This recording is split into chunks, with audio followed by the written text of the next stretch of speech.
11वें अध्याय में इतनी कथा सुनकर के सूत जी बोले कि हे सौनक, ब्रह्मा जी के मुख से त्रिपुर की कथा सुनने के पश्चात नारद जी बोले, हे ब्रह्मा जी, अब आप कृपा करके यह भी बतलाइए कि मैं दानव त्रिपुर के साथ क्यों नहीं जला, वो कैसे बच गया। यह सुनकर के ब्रह्मा जी बोले, हे नारद, मैं दानव शिव जी का परम भगत था, इसलिए वह इस अग्नि से जल करके बच गया। और अब मैं तुम्हें इसके विषय में भी बतलाता हूँ। कश्यप की स्त्रियों में एक दनु नाम की स्त्री थी। उसकी गर्भ में 60 पुत्र थे। उसके बड़े बड़े वीर थे वे, और जब वे उत्पन्न हुए वे तीनों लोकों में बहुत बड़े विद्वान थे। उनमें से एक मैं दानव था। उसने शिवजी का भक्ति पूर्वक बड़ा तप किया था तथा अपनी इंद्रियों पर विजय प्राप्त की थी। इस पंचाक्षरी मंत्र से भली भांति ध्यान पूर्वक जाप किया था शंकर जी का।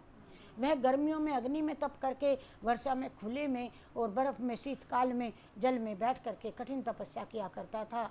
उसने शिवजी की मिट्टी की मूर्तियां बना बना करके पूजा शिवलिंग किया था। इसका प्रमाण यह है कि चावल से पूजा की थी।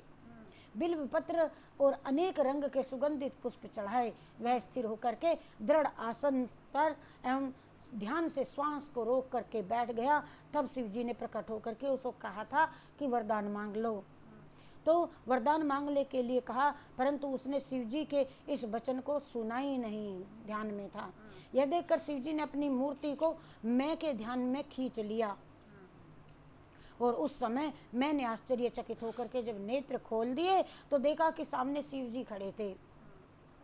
उनका महागोरा शरीर भस्म लगाए, भाल पर चंद्रमा विराजमान एवं अपने मुख्य स्वरूप तथा मुख्य लक्षणों से सुशोभित हैं। ऐसा सुंदर स्वरूप देख करके मैं दानव उठ खड़ा हुआ तथा शीश झुका करके शिव जी को प्रणाम किया और स्तुति करते हुए बोला कि हे नाथ, मैं क्या वरदान मांगू अब आपसे, अर्थात मुझे अब कुछ भी मैं वरदान मांगना नहीं जानता, आप तो स्वयं ही सब कुछ जानते हो। नारद, ब्रह्मा जी कह रहे हैं, नारद, शिव जी के मैं के मुख से ऐसे वचन सुन करके हे मैं दानव, हम तुमको तुम्हारे हृदय के इच्छानुसार ही वरदान देते हैं कि तुम सब दैत्यों के आश्चर्य होकर के सदैव निर्दोष रहोगे। जिस प्रकार देवताओं में विश्वकर्मा है, उसी प्रकार दैत्यों में तुम भी मेरे होंगे और तुमको जरा मृत्यु प्राप्त नहीं होगी। हम तुमको ये कभी नष्ट नहीं होने देंगे। अत्यंत आनंद प्राप्त हुआ उनको। मैं दानव ने भी प्रणाम करके अपने घर को लौट आया। तब समस्त दैत्यों ने शिवजी के वरदान के कारण मैं दानव को अपना आचार्य गुरु बना लिया। ये तो मर नहीं सकता, अर्थात इसी की छाया में हम सबको बने रहना चाहिए। हे नारद, मैं दानव का यह चरित्र अत्यंत पवित्र है।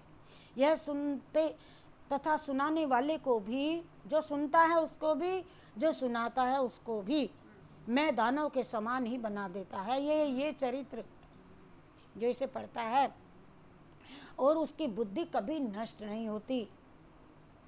और जैसे मैं दानव त्रिपुर में अग्नि से नहीं भस्म हुआ, इसी तरह से वह भी बच सकता है। जो मनुष्य इसका दिन प्रतिदिन मनुष्य इसका पाठ करता है, इससे कभी कोई पाप नहीं लगता उसको, तथा अंत में वह मुक्ति सायुज्य मुक्ति को प्राप्त होता है। शंकर जी की जय जय भोले भंडारी, जय जय भोले भंडारी, जय जय भोले भंडारी, जय जय भोले, जय जय भोले भंडारी, जय